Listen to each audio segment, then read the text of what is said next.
दोस्तों, एनवीएन के चक्रव्यूह में आपका स्वागत है। आज हम उत्तर प्रदेश पुलिस द्वारा मौलाना उमर गौतम और मुफ्ती जहांगीर की गिरफ्तारी पर चर्चा करेंगे।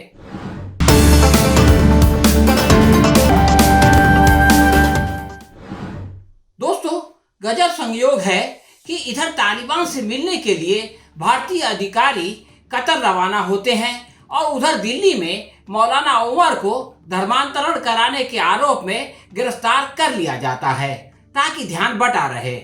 पहली बात तो यह है कि कोई किसी का धर्मांतरण नहीं कराता, हर कोई अपने धर्म का प्रचार प्रसार करता है। इस अधिकार को संविधान में स्वीकार किया गया है।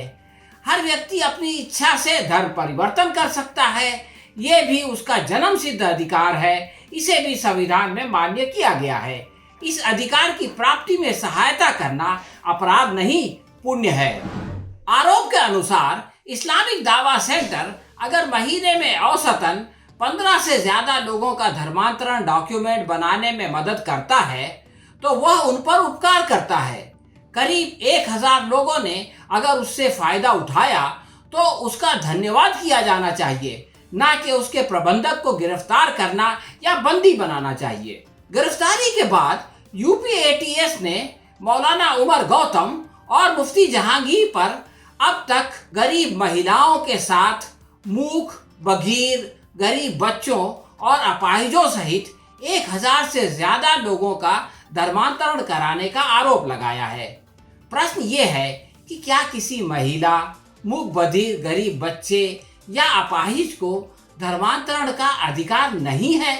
उनको किसने इस अधिकार से वंचित कर दिया? इस सवाल का जवाब पहले दिया जाना चाहिए। एटीएस के मुताबिक मौलाना उमर और मुफ्ती जहांगीर न सिर्फ लालच बल्कि डरा धमका कर भी धर्म परिवर्तन करवाते थे। ये लोग नहीं जानते कि लालच में लोग दल बदली तो करते हैं और इस काम में भाजपा सबसे आगे है, परंतु धर्म परिवर्तन नहीं करते। और अगर डराने धमकाने से धर्म परिवर्तन होता है तो ये काम संघ परिवार से अधिक कौन करता है? लेकिन ऐसा नहीं होता। हाँ, डरा धमका कर धर्म परिवर्तन से रोकने का प्रयत्न जरूर किया जाता है और यही हो रहा है। मौलाना उमर और मुफ्ती जहांगीर को डराया धमकाया जा रहा है, लेकिन इस तरह से न कोई पहले डरा है और न आगे कोई डरेगा। लोग अपनी अंतरात्मा की आवाज पर स्वेच्छा से धर्म परिवर्तन करते रहे हैं और करते रहेंगे। योगी जी एक धर्माचार्य हैं, इसलिए उनको इस बात का ज्ञान होगा, फिर भी वो ऐसा क्यों कर रहे हैं? दरअसल वो एक राजनेता भी हैं। फिलहाल उनकी लोकप्रियता बहुत कम हो गई है और चुनाव नजदीक आ गए हैं, इसलिए चुनाव जीतना मुश्किल हो रहा है। इसका मुख्य कारण जानने के लिए 2 दिन पहले की ये वीडियो देखें, सारी बात आपकी समझ में आ जाएगी। बुलेटिन की शुरुआत करेंगे अयोध्या की खबर के साथ, जहां पर जमीन घोटालों को लेकर के मीटिंग हुई है और जमीन घोटालों को लेकर के साधु संत काफी ज्यादा नाराज हैं। उसको लेकर के उन्होंने अपनी नाराजगी जताई है। एक बैठक भी बुलाई गई और घोटालों को लेकर के ट्रस्ट के खिलाफ साधु संत आ गए हैं और मीटिंग कर साधु संतों ने अपना विरोध भी इस पूरे मामले पर जताया है। और अयोध्या में 100 से अधिक साधु संत एकत्रित हुए, बैठक बुलाई गई। बैठक में जांच कराने की मांग का प्रस्ताव पारित किया गया। मीडिया को बुलाकर के साधु संतों ने बयान भी दिया है और ट्रस्टीज पर घपले घोटाले का भी उनके द्वारा आरोप लगाया गया। इस पूरे मामले पर जांच की मांग उनके द्वारा की गई। बाकायदा उन्होंने मीडिया को बुलाकर के इस पूरे मामले पर जांच की बात कही है। महंत ज्ञानदास की अध्यक्षता में ये बैठक बुलाई गई थी, जहां पर एक बड़ी संख्या में साधु संत पहुंचे और इस पूरे मामले को लेकर के बैठक बुलाई गई। तमाम मुद्दों को लेकर इस दौरान इस बैठक में चर्चा की गई है और मांग की गई है कि मामले में चारों तरफ विश्व में एक चर्चा का विषय बनी हुई है। मैं इसके लिए माननीय अपने पहले तो उत्तर प्रदेश के यशस्वी मुख्यमंत्री योगी आदित्यनाथ जी से, भारत के यशस्वी प्रधानमंत्री माननीय नरेंद्र मोदी जी से, माननीय राष्ट्रपति महोदय से और माननीय सुप्रीम कोर्ट से मांग करते हैं कि अयोध्या की गरिमा और महिमा और मर्यादा के विपरीत कार्य हो रहा है। इसमें जो दलाल लगे हुए हैं, जो भ्रष्टाचार हो रहा है, तो इनकी उच्च स्तरीय जांच हो और इन पर कार्रवाई हो। जांच करके यदि दोषी हैं तो दोषियों को सजा मिल जाए अथवा आरोप लगाने वाले के ऊपर जुर्माना लगाया जाए, लेकिन जांच इसकी आवश्यक है, क्योंकि जब तक जांच नहीं होगा तब तक दूध और पानी अलग नहीं किया जा सकता। दोस्तों, आप सोच रहे होंगे कि ये तो स्वामी ज्ञानदास जी हैं जो अयोध्या घोटाले की बात कर रहे हैं, इसका मौलाना उमर गौतम से क्या संबंध?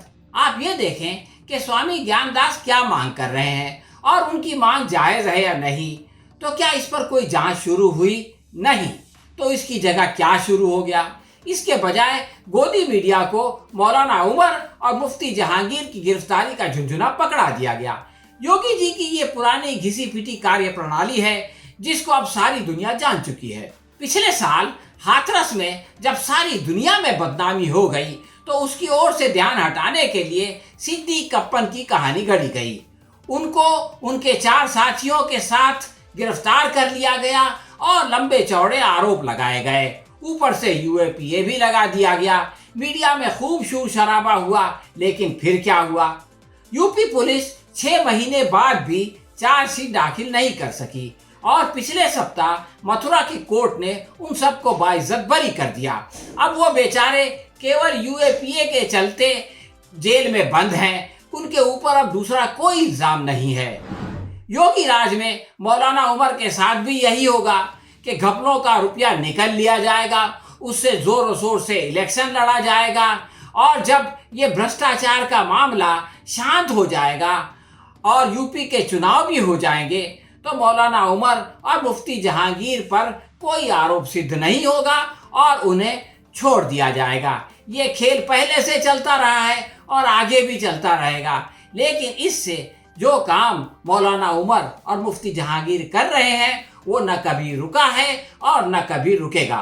तो दोस्तों, ये थी हमारी आज की समीक्षा। आपको कैसी लगी हमें कमेंट बॉक्स में लिखकर जरूर बताएं।